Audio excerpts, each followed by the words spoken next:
Bonjour à tous, dans cette vidéo nous allons vous montrer comment faire de l'hydrographie avec de la peinture en spray pour obtenir un effet marbré. Pour ce projet, soyez soit dans un espace ventilé, soit utilisez un masque, et dans le meilleur des cas, faites les deux.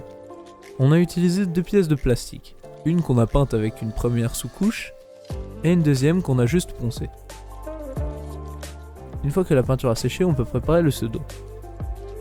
Pour ce faire, on va asperger de la peinture sur l'eau. On se met à 10 ou 15 cm et on peut faire varier les couleurs. En fait, à chaque fois, on va faire rentrer la nouvelle couleur dans le cercle de la couleur précédente. Et c'est ainsi qu'on va obtenir notre effet marbré. Une fois que c'est fait, ça devrait donner cet effet-là. On va se munir de notre pièce et on va prendre la concavité sur le liquide. N'oubliez pas de mettre des gants pour faire ça, parce que la peinture en spray s'attache très fort, et c'est très dur de se l'enlever des doigts. Une fois la peinture prête, on va délicatement poser notre pièce à l'intérieur, et on doit faire attention de ne pas toucher ni les côtés ni le fond. Puis on enlève la peinture qui reste au-dessus, afin de ne pas retacher la pièce.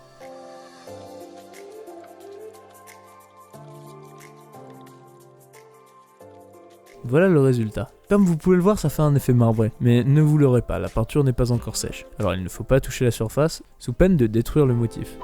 On vous conseille de poncer vos pièces, parce que si vous avez fait le primer même correctement sur une surface totalement lisse, la peinture va s'enlever. Donc poncez vos pièces. Pour faire la deuxième pièce, on va essayer des couleurs différentes. Ici du jaune et du noir. Toujours mettre la peinture de la deuxième couleur dans la première couleur, et ainsi de suite. Pour apporter un peu plus de cachet à votre peinture, vous pouvez mélanger légèrement avec un cure-dent. Mais attention de ne pas trop mélanger. Si vous mélangez trop, vous allez juste mélanger les couleurs et vous allez perdre vos teintes de départ. Vous voyez, ça fait des petites stries et des ellipses. On dirait un château Louis XIV.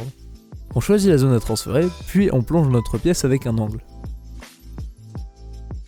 On enlève la peinture en suspension, puis on ressort notre pièce.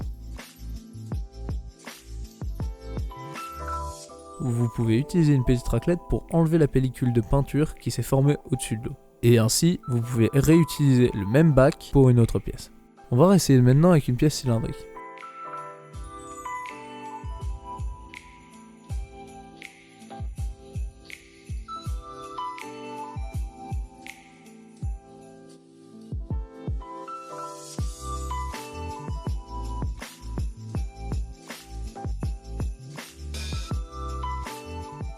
Et désormais, on essaye avec une pièce plate.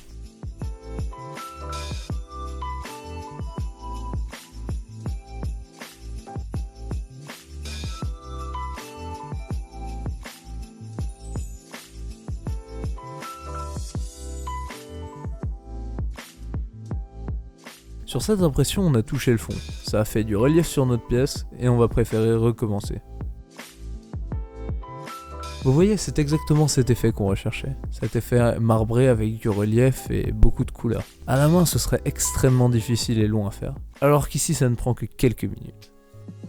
J'espère que cette vidéo vous aura plu. Si c'est le cas, n'hésitez pas à mettre un like, à vous abonner à la chaîne, et on se retrouve très vite pour une prochaine vidéo.